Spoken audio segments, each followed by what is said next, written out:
shots, but with his size 6'10", they'd love to see some more scoring. And Nance with a high-flying slam of his own. Wow, that is certainly a powerful way to start this week's look inside the Mountain West. Hello, everyone. I'm Ray Crawford. Let's learn more about the Cowboys, and no better man to talk to than their head coach, Larry Shyatt. And Coach, Larry Nance Jr. is an electrifying player. How fun is it to watch his athleticism and ability night in and night out? Well, it's been a treat to coach him. He's a breath of fresh air, nothing like the poison that's spread around college basketball in many ways. A guy that wanted to be part of a developmental program, and each year, my goodness, he has grown and grown and grown on both ends of the floor. Wednesday's loss to San Diego State was the first home loss for your team this year. What was your takeaway from the game?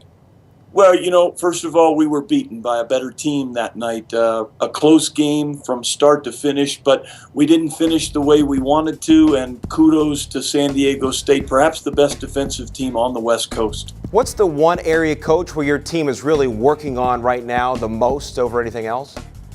You know, we've got a lot of hurdles because, you know what, we play a certain style, so there's a limit to how well we can get in certain areas. Ball handling was a problem in the first half last night, and offensive rebounding by San Diego State seemingly was a difficult task the last 5 minutes of the game. But I would say, all in all, our team has been extremely consistent, perhaps the most consistent team I've ever been part of. You do what you do well, and you try to stay away from what you're weak at.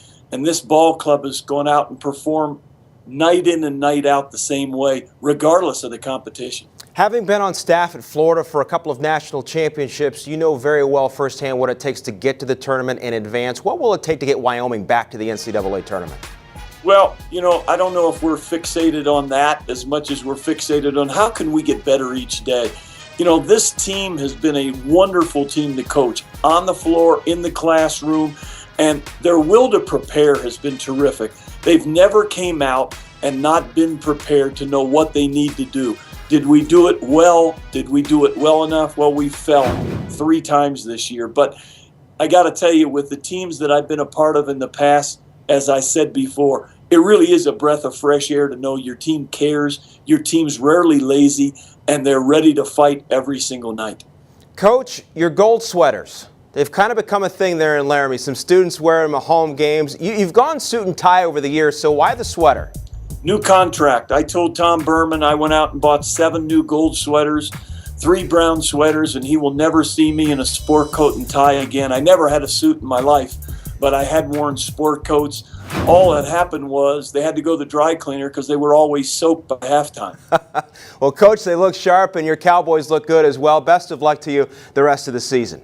Thanks so much. Here's a look at Saturday's schedule in the Mountain West. We have a pair of games beginning at 3 o'clock Pacific time, UNLV at San Diego State and Air Force at Utah State. Then at 4 o'clock, it's the Cowboys who travel to Fresno to face the Bulldogs. Catch the nightcap from San Jose at 7 o'clock when the Spartans host Colorado State, a game you can see right here on CampusInsiders.com. That's it for now. Be sure to join us again next week as we go inside the Mountain West Conference.